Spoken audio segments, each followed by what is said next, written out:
KCI Kindled, Creating Space for Meaningful Dialogue, a podcast brought to you by Kahnawà Collective Impact.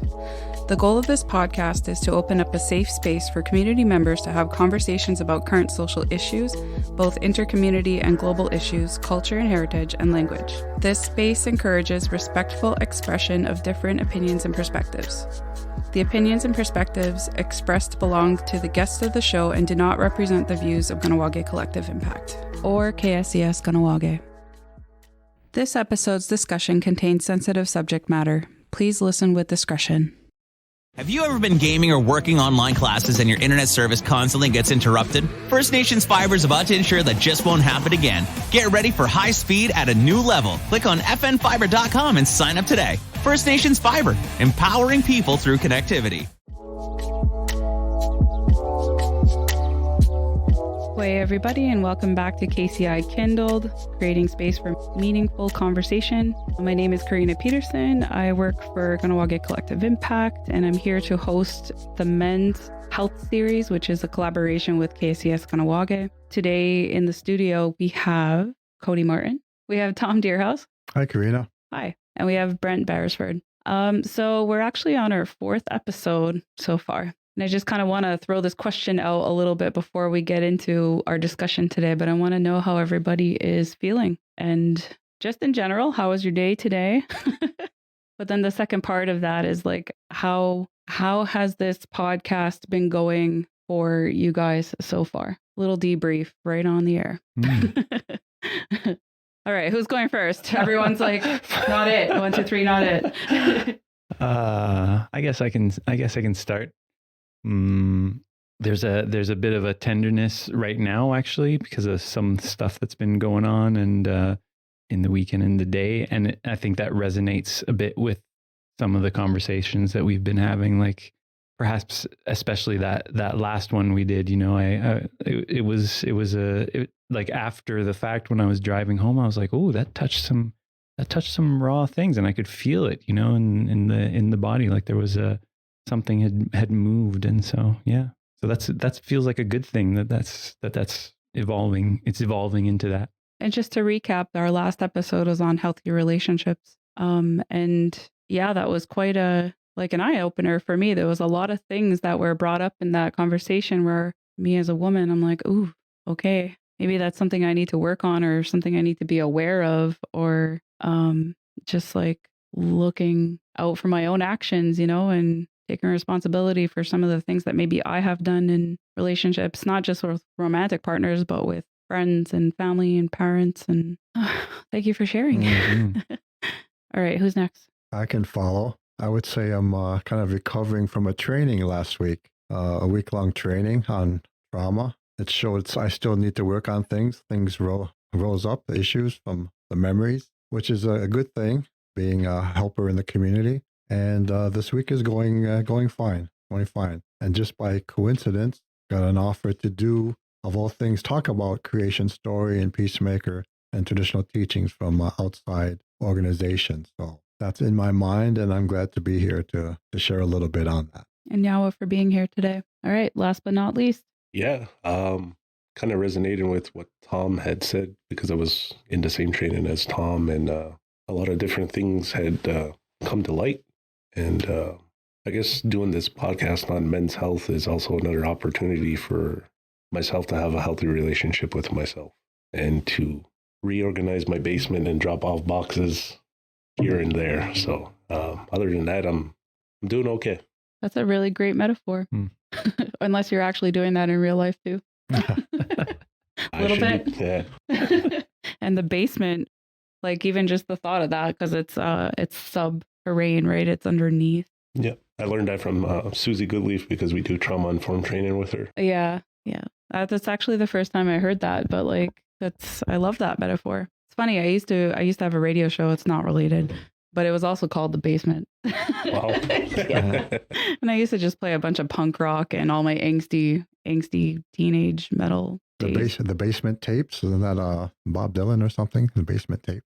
Anyway, sidebar tangent. Sidebar tangent. Here you go. This could be the Basement Boys. Yeah. The Basement Boys. On the second floor. That's right. That's right. Okay, so today's topic of discussion, like just to lead into it a little bit, we had a debrief session like maybe 2 weeks ago, and we were just talking about, okay, well, what needs to come next? We've had a couple of brainstorm sessions and we kind of have a flow of the way things are going. But I remember the conversation was brought back to, again, the cultural components of like the stories of the Peacemaker, and it's brought back to creation story and all these types of things. So in terms of men's health, these stories are, well, everyone's health, but specifically men's health today, these stories are important for everyone to hear. So I know that we wanted to kind of track and dip into that because it also opens up the doors to a whole bunch of other issues that we're going to be talking about eventually in the series. So how do we start this?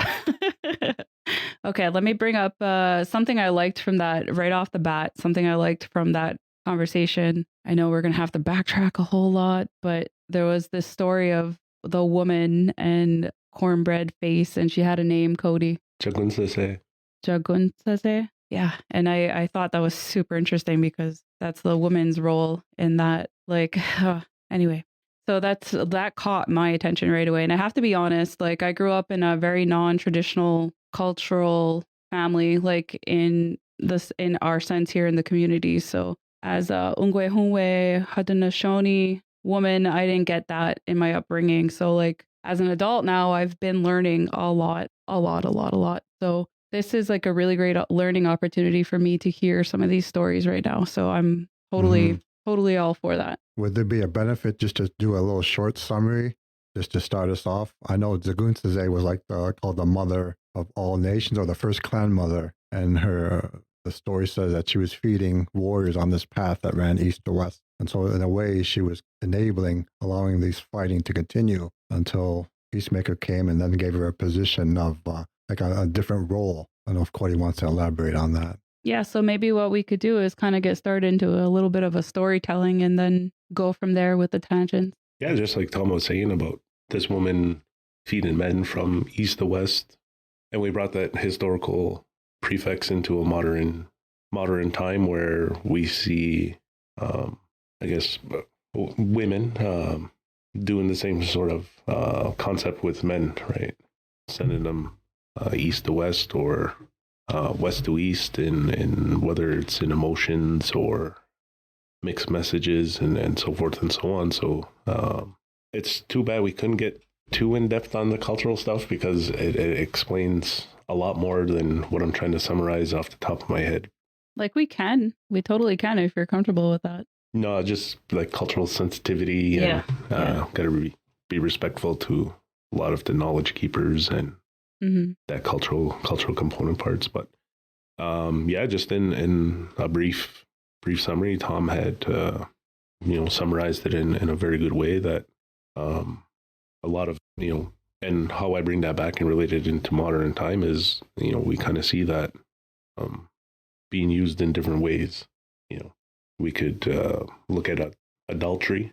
We could see one man coming in the front door and the other man leaving the back door, or different scenarios in that way, right? It could be a universal teaching tool of those types of concepts, but I don't think that's the intention. I just like to analyze and look at it from a different perspective and try to apply it in modern times, just to be in my own head about things, like dissecting the culture and understanding a different reality of it, I guess. It's like taking that initial story and then applying it to how we are right now. So like the way that I'm understanding it is that like my role as a woman in a way is like causing some misdirection. And in ways that I would do that is maybe through passive aggression or other things.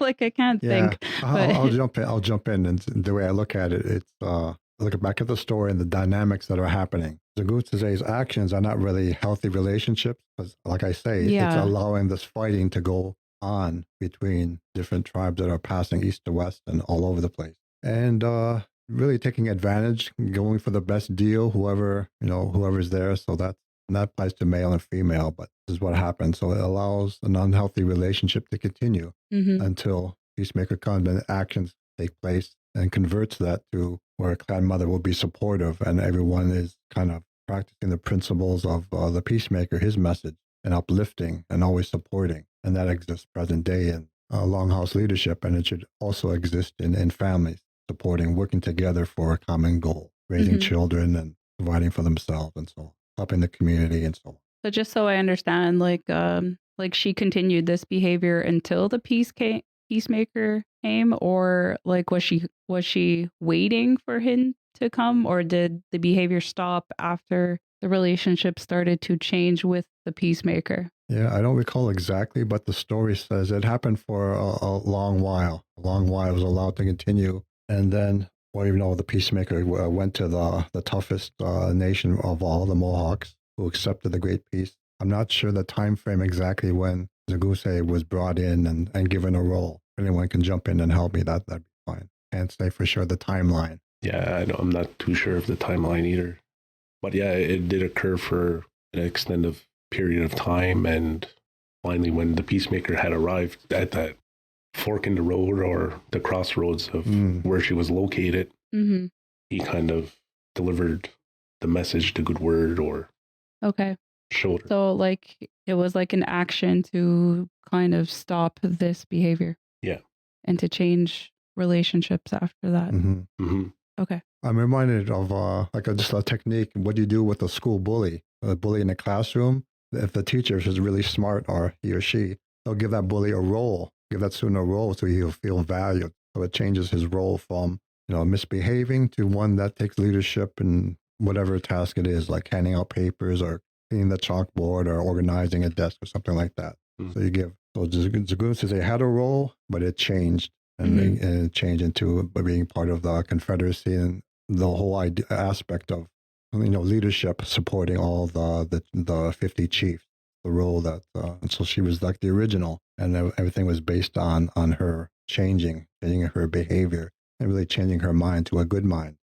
So, please jump in and correct me, but this is like essentially the Peacemaker's role. Like what were the characteristics of the Peacemaker? Like what, I understand the story only so far. And again, cultural sensitivity, I don't know how much I could get into it. A little difficult, but yeah, I heard one version that Peacemaker was a Huron located around Tyndonega area, present day Tyndonega. But I also heard recently that he wasn't a Huron after all, that he was in fact a Mohawk. And I didn't get a chance to explore more. Again, Codey might add to this of what he heard, but this is the version I heard. And it was you'd say a virgin birth. There was no father present. And it was a time of warfare, the blood in the rivers due to warfare. And it wasn't safe for women and children to be in the village, even in the daytime. So some of them camped out in the bush where they couldn't be located easily. And because warriors and family feuds were going on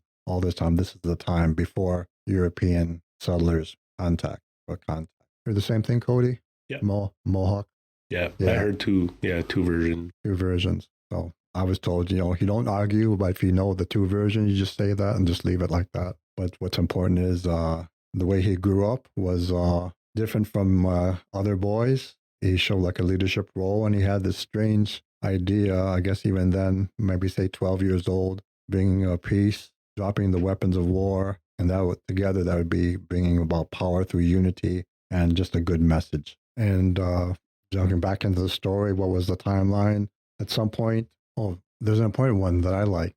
Wasn't he, he was like a leader amongst his peers. He took boys in his village or nearby, and they went like all day, and no adults around, to a clearing, and they say he taught them ceremonies. I think it was four sacred ceremonies, and this happened for a while. I think, I heard that one time he was missed, and they wondered where all the boys were. So someone followed them, and they found the boys in a clearing in the woods, and this is where all the teachings came on. So you could just know that Peacemaker had this and his values, and he shared that until the point of that he had to go on his own. That's where the story comes with the white stone canoe, which is pretty amazing. I guess it's another part two of it catches your attention. A virgin birth? What? There's no father? How did that happen? Doesn't that sound familiar in history? For Christianity. But then the second one too, a white stone canoe. So it has to be almost dramatic to really catch your attention and know that he was special. And he formed this white stone canoe on around Bay of Quinte, Lake Ontario, and that he's headed east. And magically it took off down the lake, and he was headed for the eastern door where the Mohawks resided. He said if he can probably convince them, turn their minds to drop their weapons of war, accept his message of peace, then everything else should fall into place. I'll leave it there. And I guess so. My question to follow that is, what do we think right now about our modern times? Do you feel like we are still following the message of the Peacemaker, or are things a little different? Yeah, that's like a controversial question, but it's always controversial. Bringing in those concepts of culture and the oral tradition from Creation Story, the Great Law, Handsome Lake, and all these other prophets and prophecies and teachings that were given to the Haudenosaunee people, how I look at it and put it into practice is applying it to modern times and the concepts that were identified through Creation Story. We see that today, Sky Woman falling through the hole and planting seeds, and that whole concept of Turtle Island. And how do we apply that in modern times? We see a lot of women losing themselves to addiction, so falling in that dark hole, kind of like Sky Woman falling through that dark hole to Turtle Island and the development of all these things, or relationships, so forth and so on. You look at the part where she gets burnt by mush. Everybody gets burnt by mush. So all these concepts through that oral history is vibrant. It's used every day. It's contrary to people because of the impacts of colonization and the suppression of cultural practice, right? So a lot of people really don't understand a lot of the cultural stuff because of shame, fear, insecurities, and some people just use it as a safe haven, or just go through the motions of it as I guess like as a social club, which is all perfectly fine and dandy. We all have to find our place and sense of belonging somewhere, right? So throughout the Great Law, this Peacemaker, he makes his journey in the white stone canoe and giving people the good word and to eliminate violence, and he's turning bad into positive. And what we don't see today in the Great Law in 2023 is men supporting men, just like how the Peacemaker supported another chief in time of grief. That chief's name now is Hiawatha. He was grieving, and he had developed all these strings and condolence and stuff affiliated with that story. So when you look at that, we don't see that in a community today where men are uplifting one another or having that healthy relationship of consoling the mind. So after that, throughout the story, he continues, then he meets Chukunsese, and he corrects the wrongdoings of her to a positive and the misdirection of men. Then after that, he continues his journey where he changes the outlook of ugly men or cannibals at that time to having them reflect in the water to see how beautiful they are. And when you look at that in a modern perspective, a lot of men have body shaming issues or complex feelings on how they look, and coming right back to this and the things that they've done in the past they can't get over. Yeah. And social media again, right, doesn't help support any of that, because all these influencers are six packs and everything else, and white teeth and so forth and we try to follow that image. But so throughout the story, it's all applicable today in a modern sense. It's just how far you're willing to go to look in yourself to understand it.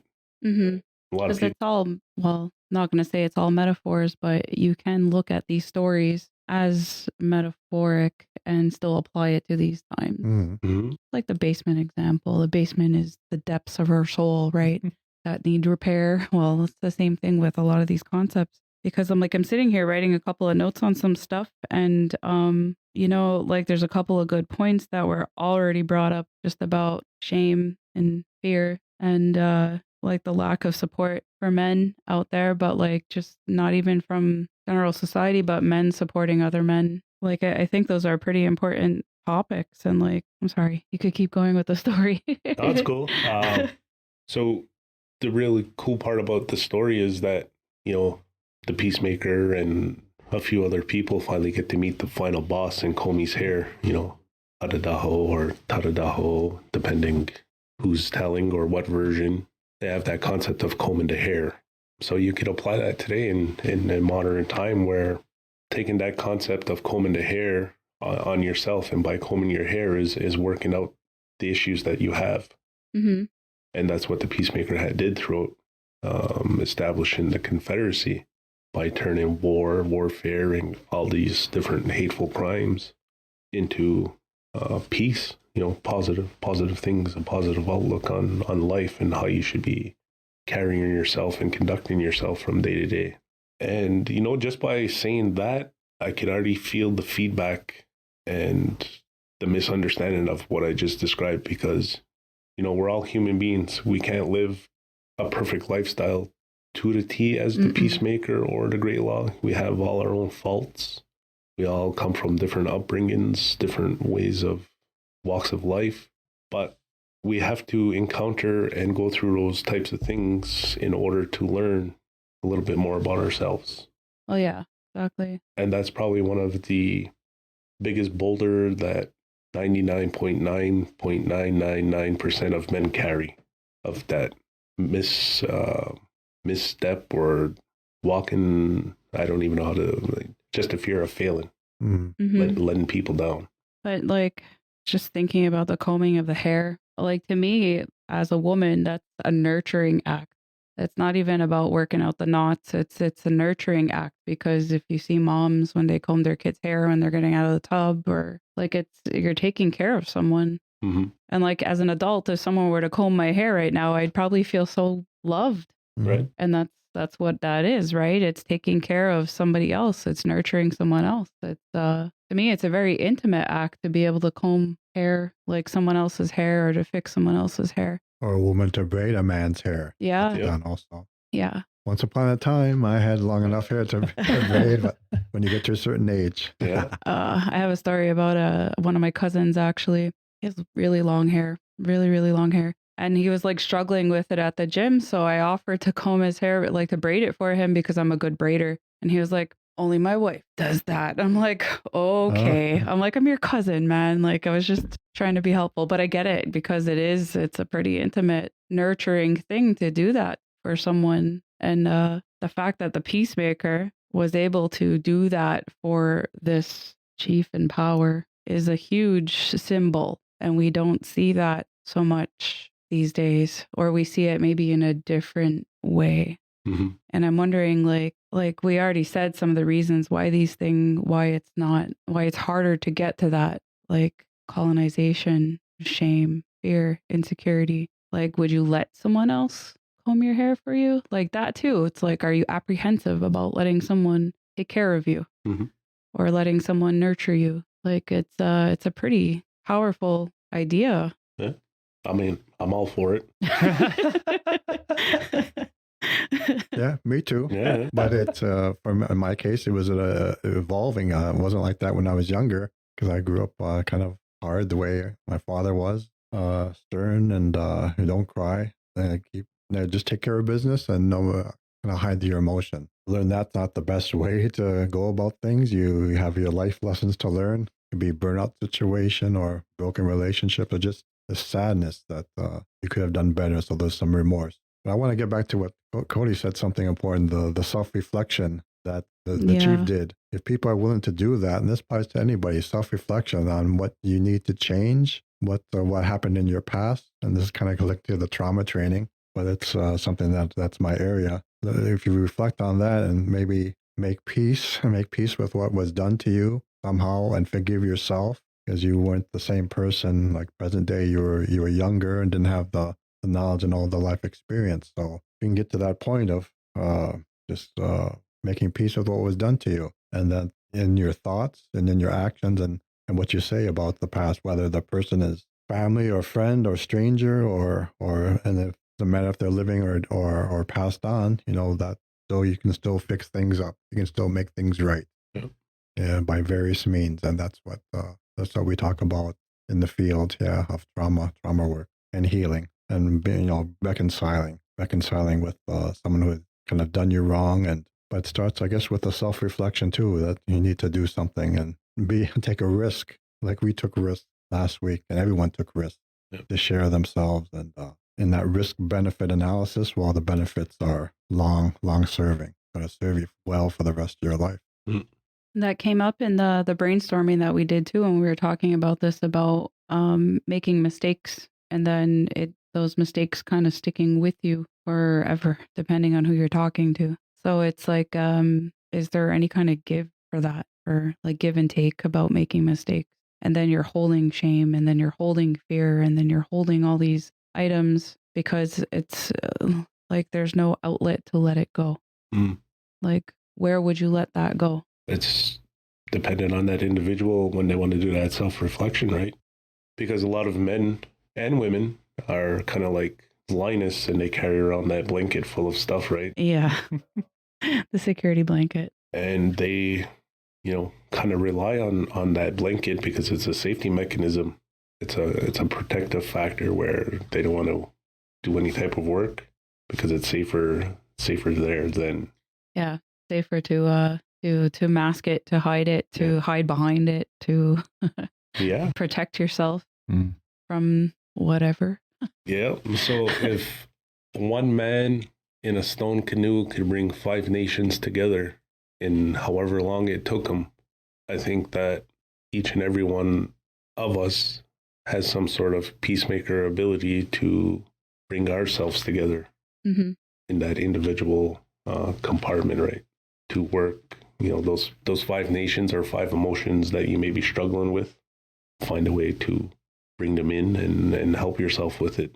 Because when you get into that type of work, you have to have a special type of perspective and understanding on what you're getting into. Because a lot of people like to throw around that word solitude and gratitude and all these things. But if you don't understand what you're getting into on a spiritual level and the intensity of sitting in your own discomfort and emotions, you're going to be in for a ride. Like going on the monster roller coaster at Lerone times 10.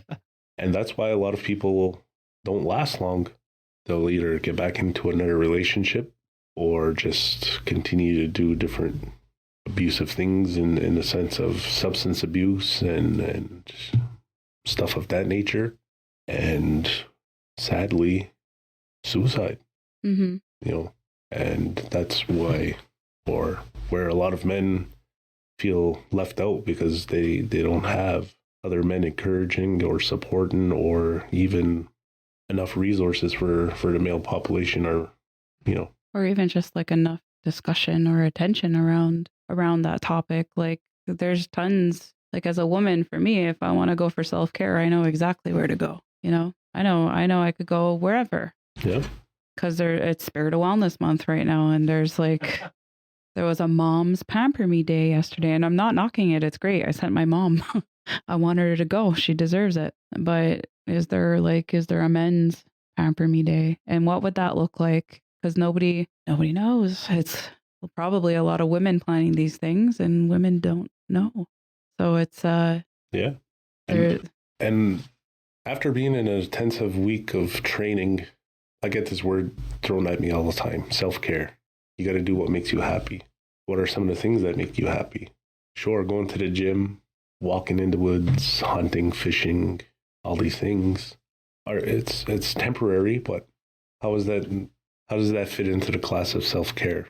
Because self-care has been so monetized in a way that you have to go to the spa, or you have to go to pedicure, manicure, get your hair styled, facial. Yeah, that's true. And some days for me, self-care is just laying on the couch in my underwear. Yeah. With a bag of Cheetos. Right. But the repercussions of that is that men are always under the gun. Either they're beating themselves up because they need to get X, Y, and Z done before the snow, or Oh, yeah. your partner is saying, well, you're lazy and you should be doing this, doing that, and doing this, right? So it comes right back up to, why should I bother doing any size self-care? Yeah. So it's like your chances or your opportunity for those types of self-care are like very limited. But I wanted to, like you mentioned, self-care in these modern times is just that, right? Like a fancy latte from Starbucks is somebody's self-care out there. But like to me, I just had this conversation this morning actually with John, who sends his regrets for not being here. But we were talking about being comfortable versus uncomfortable. And when we think of self-care, it's all about comfort. But do we grow when we're comfortable? Are we doing anything to actively grow or improve ourselves? Like if we're laying on the couch in our underwear eating Cheetos, like, yes, you're resetting and you're resting. There's a value in that for sure. But in terms of self-care, there also has to, in my mind, in my perspective, there has to be like not always, but in some cases of self-care, there should be an element of discomfort also, because you don't grow if you're not putting yourself in an uncomfortable position. Because if we're just comfortable our whole lives and there's no challenges ever, like we could be happy, but is that what happy is? Is that satisfying? What's the definition of happy? Is it comfort? I don't think it's comfort, but I don't know. When you say discomfort, I think of a sweat lodge and making a little sacrifice that goes a little ways to your little bit of healing, a little bit of changing, a little bit of releasing.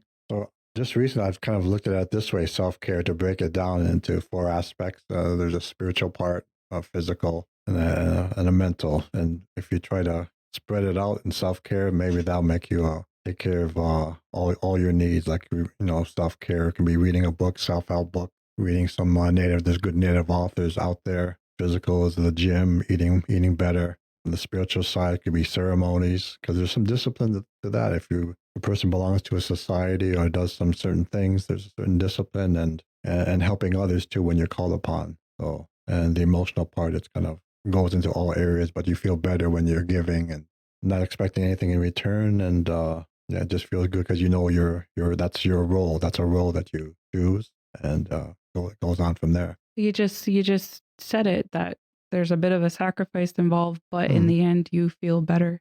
So like me in a sweat lodge, was hard. Like I am on the ground, like struggling to breathe. Like I have a hard time. I've only ever been in one sweat lodge and I didn't last very long because it's hard, but did I feel better afterwards? Like, of course. So there's always a little bit of like a sacrifice that comes with the benefits of it. So when we're talking about self-care, what's the definition, or what, like, is it the Starbucks? Is it the comfort? Is it the stuff that's making you happy that's self-care? Or is it the stuff that's pushing you to work on yourself or pushing you to... It's all a part of it. It's all a part of it, right? Yeah. I was going to make a point, but oh yeah, sweat lodge is not the only way. There's fasting a little bit. Fasting is self-sacrifice of food and water. Just include a spiritual aspect to it, that because we're all, as Kahnawà says, we're all human beings we're all spiritual beings rather, having a human experience. Fasting or purge, not the most pleasant thing, but releasing toxins and so on. So there's many ways, and even one-on-one with when you think of it in town, help is only a phone call away. It doesn't have to be KSCS. It could be a helpline. It could be a friend that you build up this relationship with. When you feel you need it and when you feel you're ready, you make that leap of faith, that risk, be welcomed and accepted on the other end or in person. When we realize it's not a little thing, fairly big concept of taking that risk, because people have been rejected in the past, so there's a fear factor involved there, fear of being rejected or disappointed or being hurt once again. But even just looking in the water at your reflection is hard enough. True. Because like what Codey was saying with that security blanket, and like that security blanket could be all those other aspects of self-care rather than getting to like the hard work part of it. So I guess my question, or where am I going with this? Like, what are some things that we could do to maybe help promote people to get uncomfortable and to also do that sacrificial work to be able to kind of get back to that good mind? Because we're seeing a lot of different types of violence and aggression in the whole world. Not just here in our community, but we're seeing all types. We're seeing lateral violence, we're seeing bullying, we're seeing self-hatred, and it all comes back to that reflection and shame and fear and being turned away, which is like being shamed or being what's the word I'm looking for, like ostracized from your community for the things that you've done. But it's like, how do you come back from that? What can we do to make it easier for people to want to look at their reflection? One of the things that's coming to me, and as you speak, Tom, it sounds like a lot of the things that you just spoke about are these invitations to get closer to yourself, get closer to your experience, like the real, quote unquote, real experience of yourself. And I think we all know here in this room that when you get close to that, it's not all butterflies and rainbows. But there can be this misconception. You're talking about self-care, there can be this misconception that's what it's supposed to look like. If I'm taking care of myself, then it's butterflies and rainbows all around. And if I'm starting to do this kind of work that you're all talking about with this sacrifice, then that's not what I'm going to find. I'm going to come close to these things that I don't necessarily like about myself. And can that be okay? And that's where I think there's a shift that is necessary. Like, can it be okay for it to be like that, and for us to understand that this is actually good work when we're touching into these things? Yeah. And maybe that's where the combing of the hair comes back. How do you let other people in to help you? Well, it comes right back to our conversation around healthy relationship, where a lot of things were talked about, where certain things like Brent was talking about could be utilized as a weapon, a means to hurt a person. Because I could tell you, I'm working on myself, I'm doing the work, I'm letting this go, this is how I feel, I'm in my discomforts, I'm alone, but I slip in 3 days. Yeah, I could see where you're going with that. Thought you were working on yourself. Then you fall right back into what happened? So it's kind of having the ability to help change everyone's mindset, and instead of looking at all the, I guess, character flaws, right? I would say that the character flaws don't define the individual. And a lot of people stick to their guns because of the character flaws separate and don't want to have healthy relationships or be vulnerable or understand or look at culture and the hardships that our ancestors went through. But we'll come back into a modern time and say, yeah, we want the great law and this and this and this and that, but don't understand the hardships and realities that those very fundamentals that we have today had to go through. Sacrifice and pain and growth, which is pretty interesting, because Russell Means, he talked about this quote. He said, human beings are the weakest things that roam the earth. Okay, I could see that. And he said, when you look outside in the middle of winter and the grass is peeking through the snow, he said that's the strongest thing ever put on earth, because they get to withhold sub-zero temperatures, the weather conditions, the snow, the frost. And he said, we as humans, we have to put on 40 layers of clothing to go outside. It's true. We're actually pretty vulnerable. Yeah. I want to follow that with another metaphor that some other teacher has told me, to look at the way that humans as mammals are one of the only mammals who walk around with the most vulnerable parts of their physiology exposed. And so this pointing to this is the nature of being human, right? And yet there is not an acceptance of that as being the nature of being human. And so what you were saying before, Codey, was making me think of like can you be a good man if you've hurt someone before? Like if you've been violent before, like can you still be a good man? If you've used or abused substances, like can you still be a good man? It sort of seems like those things are like, no, that's like incoherent, and then we can get lost, if there's that sense of that's not supposed to exist, in the those vulnerabilities are not supposed to exist in this good person. Yeah, for sure. And I can relate to that because I've hurt people. I use substances. I continue to hurt people. I continue to push loved ones to the side. But I put the effort in to correct my behavior and attempts to make things right and try to follow that cultural understanding or perspective to help me. Because, it's kind of like golf. Every morning I wake up, it's a mulligan, or another opportunity to correct what I did yesterday. And it's kind of like the concepts in AA, right? Yesterday, today, and tomorrow. Or some of these things that we're talking about in mindfulness, right? Keeping the mind in the present and in the awareness and having that sense of control of now. I don't know what's going to happen tomorrow. And Wendy Hill, she talks about that, and she's real good at that. She said, there's nothing you can do about tomorrow, but be excited for tomorrow. Yeah. So. And you can't do anything about the stuff that's already happened unless you need to make some repairs. That's what you can do. Yeah.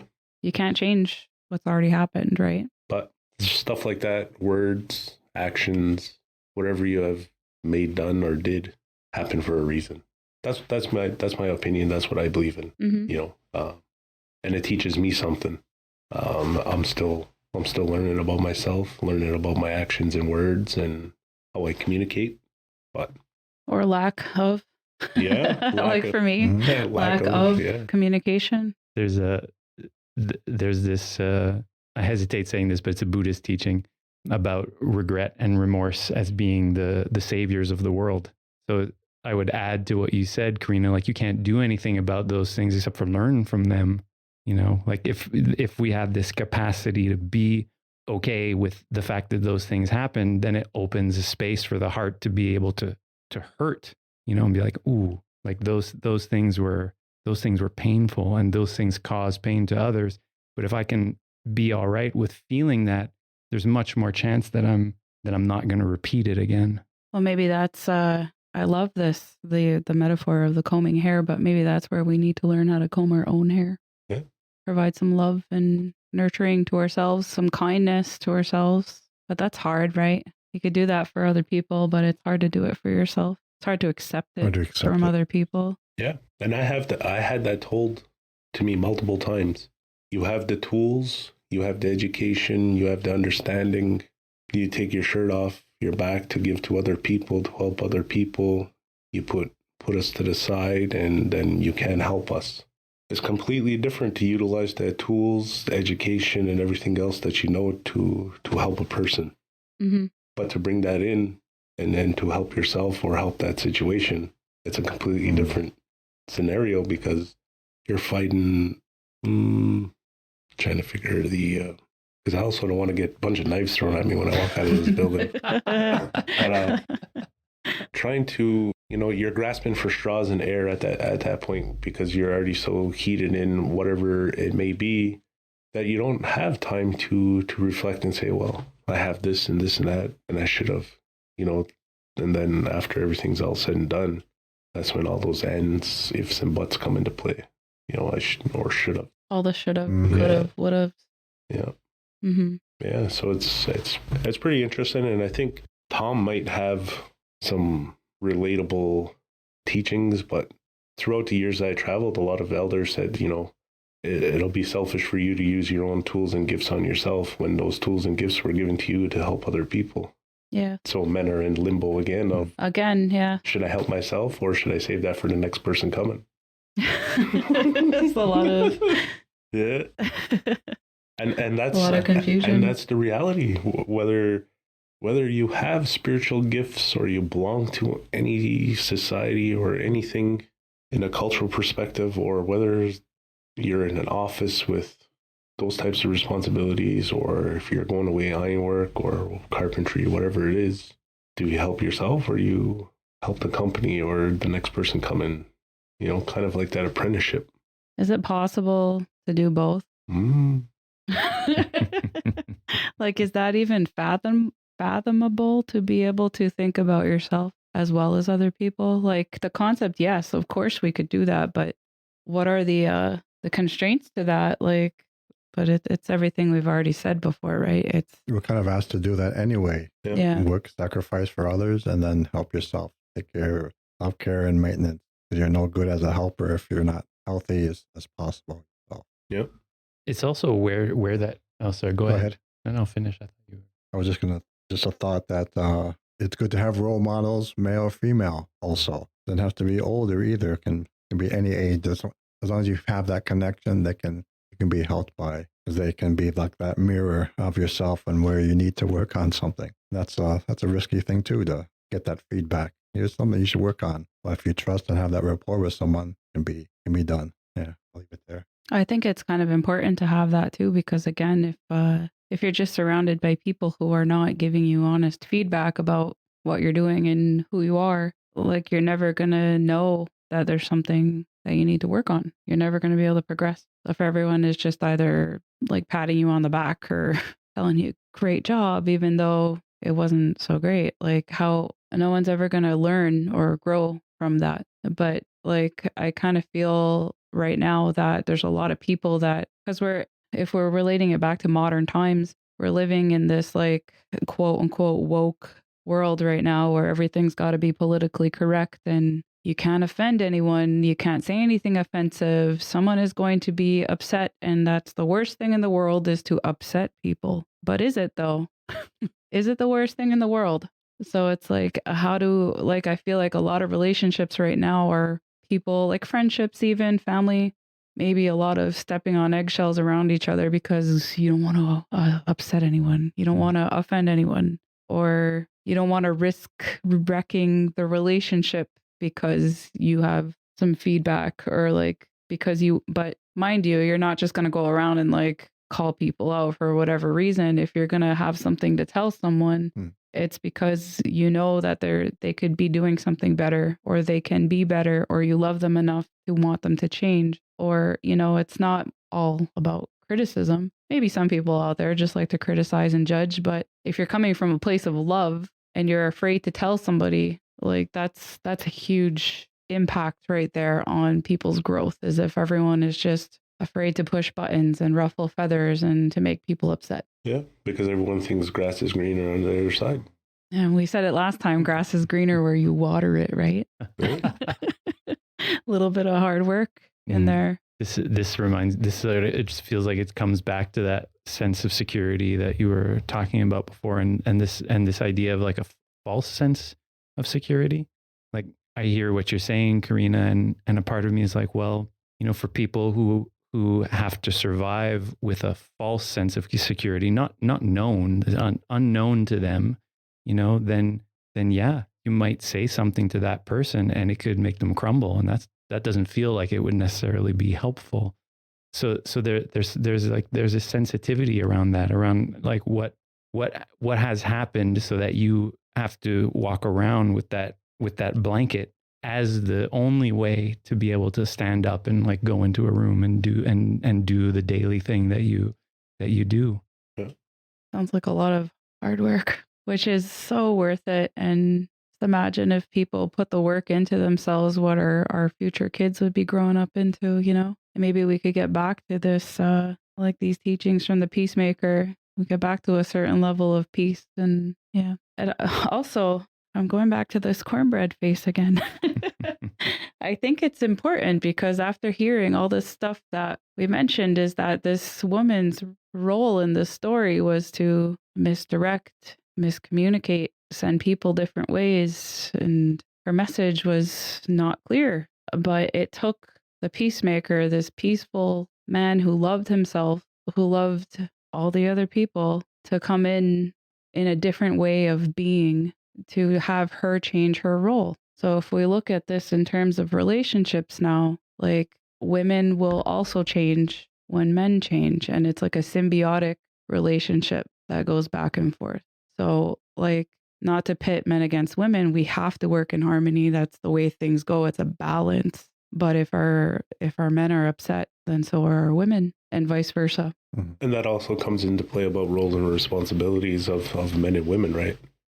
Women that have young boys or male children have a certain time period with them until the men, the fathers, the uncles, grandfathers step up and take them away from the mother in a good way to provide them and their basket full of nourishment, tools, and an understanding to carry and conduct them in their way of life. Because what has happened is that women don't see it that way. And what happens to boys is that they get emotionally manipulated, because moms can do that, right? They can manipulate the emotions on males. And whether you're 2, 3, 4, 5, 6, whatever it is, as old as 67 years old, women have the power and the ability to emotionally manipulate the male species. And that's not just humans, that's wildlife, the trees, fruit, everything.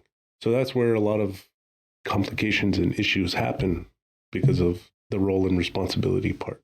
And again, that comes back to the healthy relationship and some of the conversation we had around healthy feminism and non-healthy and whatever, right? So overstepping boundaries, I'm probably going to get shot for that too, but and that's the truth, right? And it comes directly out of Jack Nicholson's mouth.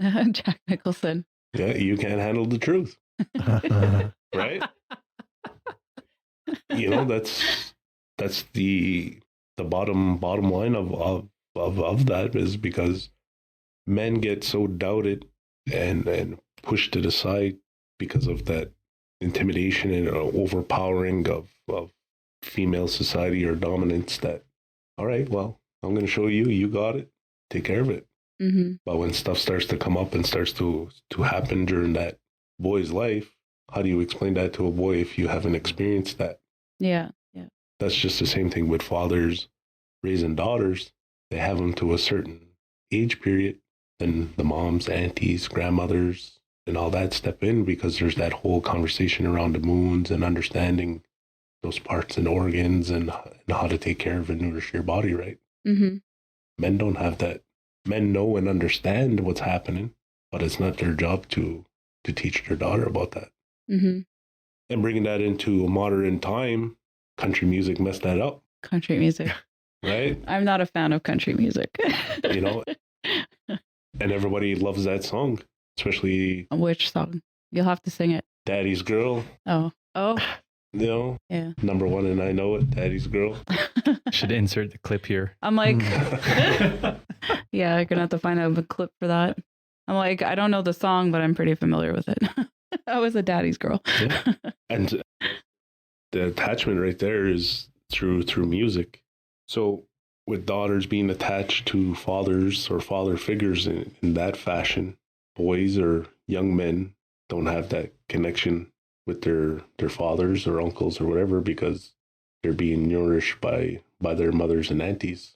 Everything's been kind of flipped, yeah, because I'm the only girl out of two brothers, and my brothers, I lovingly say, are mama's boys. For sure. She's a lot harder than me than she is on them. And let's just say my nickname was Princess when it came to my dad. See? Not that I was spoiled. I was spoiled in love, but it's just a very different relationship for sure. I have a question. Am I allowed to ask a question? Yeah, of course. Of course. This came up when we were actually speaking in that debrief. So I've often seen my own role with my children as the person to sort of separate them from their mother, but not in a bad way, like sort of in the sense of like there's some good evolution that transition. That's it. And the question is coming because there's a part of me that's like, well, what if whatever I had to, and still have, my children are young, to show them, whatever I have to show them, like, was able to be done with more relational qualities, things that we would stereotypically put into the category of women.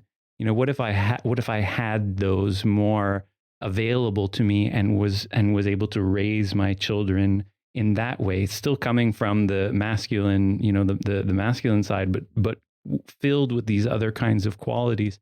So I wonder about that in relationship to the stories you're telling here, Codey. Like I don't even know what my question is anymore, but there's sort of this sense of like, Is that also a place where balance can be found? Mm-hmm. Yeah, it's the duality, right? And respecting, because one's not greater than the other. Everybody's the same level. And again, coming back to what we talked about last 2 weeks ago about the patriarchy and all that stuff, right? And control. And from how I understood it, I mean, I never had too many good examples of these types of roles and responsibilities because, I was a mom's boy, and my father and uncles and everybody else stepped up to the plate also to show me different things. But I learned a lot from the women, especially my grandmother. That's why I'm such a great cook. My grandmother ran a bakery for like 25 years. But learning and understanding some of those traits to help me develop some of the skills on my feminine side that I have today. Some that I'm still working on to be more compassionate. I don't want to get too in depth on my CV, but I'll save you, Codey. Yeah, there you go, Tom. It would seem to make sense what you're saying. Add more transition to adding to the masculine side, nurturing a compassionate side, and it's probably not set in stone. It's fluid. You can add wherever you feel it's needed. What feels right. You trust your gut on that one. Add what you think is good at the time. Not to be hard on yourself if it doesn't work out, or always a chance. The next day is another day to try something new or try it in a different way.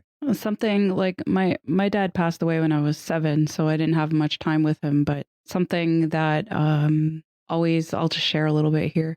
But the way that my dad, when I say like he called me his princess and I laugh about it, but the types of things that he would do for me during thunderstorms, I was like afraid of a thunderstorm. So he would pick me up, sit on the rocking chair, and he would sing Ganyageha songs to me to calm me down and relieve my anxiety. And that's an act of nurturing. I got that from him. Where my mother, I guess maybe with her role is to try to maybe toughen me up a little bit. So, like with my brothers though, like she's always been very nurturing with them. So it's like the roles are reversed here. My dad was the one that took care of me emotionally. He taught me how to ride a bike. He used to have a motorcycle, and he would take me with him wherever he was going. And I remember being in like the crawl space of his house, and he was like soldering some pipes even. And like stupid me picked up a pipe just after he finished whatever. But he was just like, stuck my hand in a thing of margarine and like called it a day. But he was always like, I was always around learning from him. And like my mom, I guess she was just trying to drill in the tough parts because maybe her past, she was exposed to some things where she had to be tough for. So in a way, it's like she was acting as my protector and my dad was acting as my nurturer. Yep. So that's like kind of a bit of a role reversal, I guess, right? Yeah. A little bit. But you got the whole package. You got it all there. Yeah, I have to say I didn't have my dad for long, but I'm very grateful for the time that I did have with him. And like with my brothers, it was reversal again. My dad was hard on my brothers. And my mom was more caring towards them. But I guess it all depends on your parents' life experience too, right? Like how because that's their main goal is to try to protect you. But it's just really interesting that there was like a bit of a role reversal with that one. And when I think about my grandparents, it's my grandmother for sure was the nurturer. She has 8 sons and 2 daughters. And then like my grandfather, I learned a lot from him also. He also kind of brought me around and I learned how to use tools and all different kind of things, take care of a pool. I could do all kinds of stuff now. But like it's very cool that I had that. But I have a point and I'm trying to get to it. I got to beat around the bush before I get to it. And now I forgot what my point is. But that's a woodland Indian going around the bush. Yeah. But I guess I'm just trying to bring this all back together, like back to what we were saying is that roles are kind of confused because of modern times. We're seeing an importance of self-care, but again, maybe redefining or getting to the root of someone's self-care and not just spas and lattes but like the hard work too. But we're in terms of men, there's not enough support to allow things like that to happen. Like maybe that's something that we're hopefully trying to cause a shift in perspective here with this podcast. And that's one of the goals is just to at least vocalize what's happening I got something to share. I did a thing. I'm doing a thing with John Abbott College, volunteering to be a mentor to one student. I start in January. What I've heard and what I feel myself is I wish I had someone at 15 and 16 in high school that I could relate it to, a mentor, even advice. I didn't make use of high school counselors at all. And even in college where I dropped out, I didn't speak to anybody because of things going on at the house. So goes to show you can evolve and change and improve. So I want to, in a way, give back to help someone maybe go through a difficult time. Maybe it'll go easy. Maybe it'll be a little challenging, but willing to give that a try. A mentor and a mentee. It's kind of connected to what, present day. Do men have role models, healthy role models? Go seek support and assistance and advice. So just to not admire from a distance, but, follow that path a little bit. I think we can always benefit from a few more friends, male friends, or role models. Definitely. Everyone's just kind of looking at each other now. Like, I'm wondering if we're going to have a place where we can play with each other's hair. Yeah. I'm like, don't ask me, or wives will beat me up.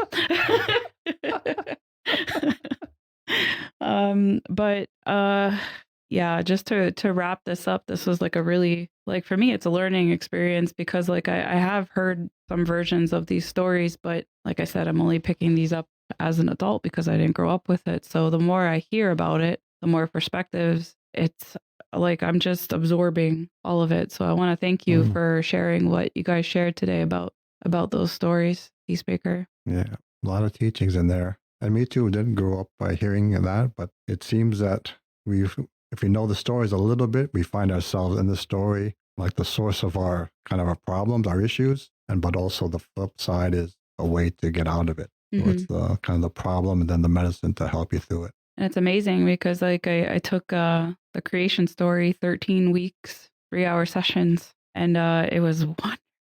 But exactly, I was like, that's me right there. Oh my God, that's me too. Like the whole story is just me. And it's amazing how relatable everything is and all the lessons and all the stories that are in these. So just to wrap things up, again, I want to thank you guys for being here and for sharing. I think right there, you guys are being role models for the rest of these gentlemen and women in this community to think about these things. And like, it's not talked about enough for sure.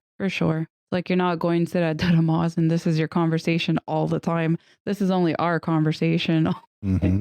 But I can't, I have a lot of gratitude and a lot of respect for you guys for speaking, for talking. Oh, thank you. Thank you. Thanks, Brent. Thanks, Codey. Thanks, Tom. Thanks, Brent. Yeah, well, and I'm not exactly sure what our next topic of conversation is, but we're going to keep the ball rolling with we're slowly inching our way through all these discussions that just seem to get bigger and bigger and bigger and expand every time we have a brainstorm session. So I don't think the series is going to be ending anytime soon, and it shouldn't. It honestly shouldn't. So thank you again for tuning in, and we will see you next time. Now, Anna.